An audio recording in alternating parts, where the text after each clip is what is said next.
New York State right now has turned the Second Amendment into the second suggestion. I want to regulate cannabis like onions.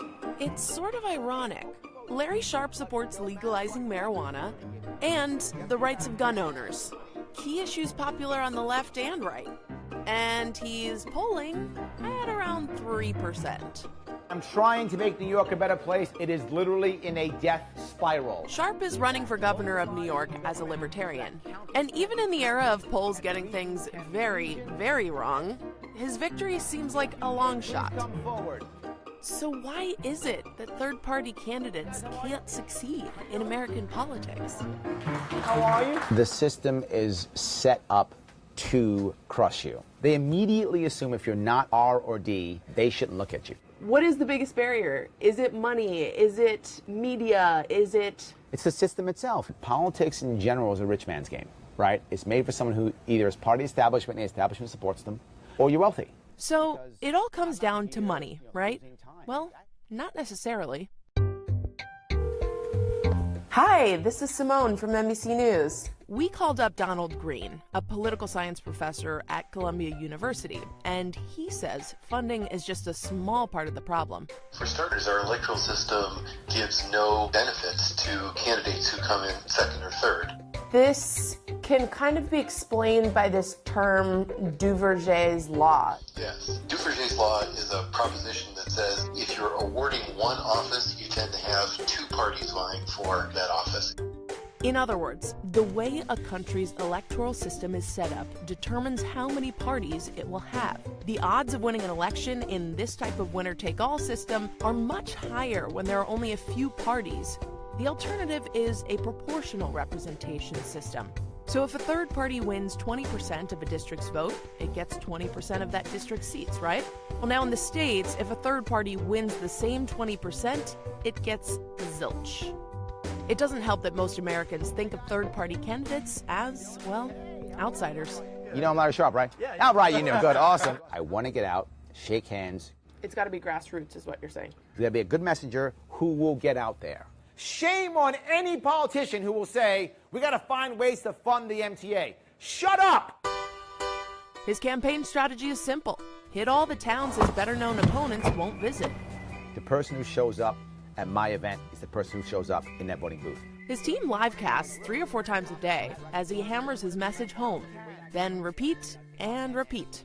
I don't have a dog in this fight. I don't have a dog in this fight. I don't have a dog in this fight. On this night, Sharpe is capping a long day of campaigning with an informal town hall at the VFW. The crowd that shows up is much smaller than anticipated. Not a good showing for us tonight. But the few who do turn out like what they see. Have we ever had anybody come here like this? No, this is the first time. Not once. You mean Cuomo doesn't come sit at this bar? No. No, I don't think he'd make it out the door if he did. I don't even think, like, Trump makes America great again. Larry has the thing for New York. He has my vote come November. I've been a Democrat for 45 years, but I'm changing because it's a Democratic Socialist Party. Too radical. It's too radical, yes. Hillary Clinton scared me. Did Bernie scare you? I don't know if anybody didn't scare.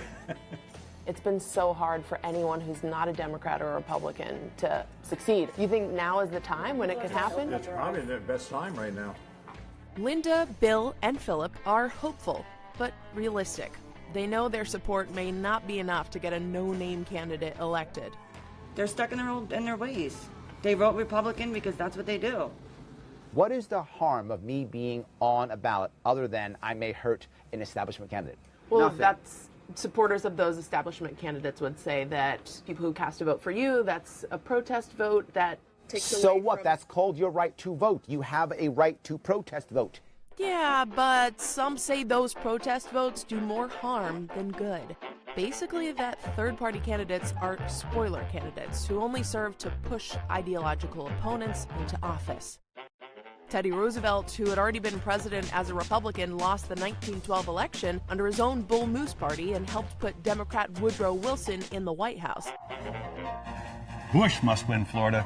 And there are still people plenty mad at Green Party candidate Ralph Nader for siphoning off votes from Al Gore. George Walker Bush, the new president of the United States. Scratch out onions, write cannabis, done. You are running yourself into debt. Some people would say that you're kind of foolish to do this. And they may be right, but I have two choices. Leave the state that I love, or I try to change it.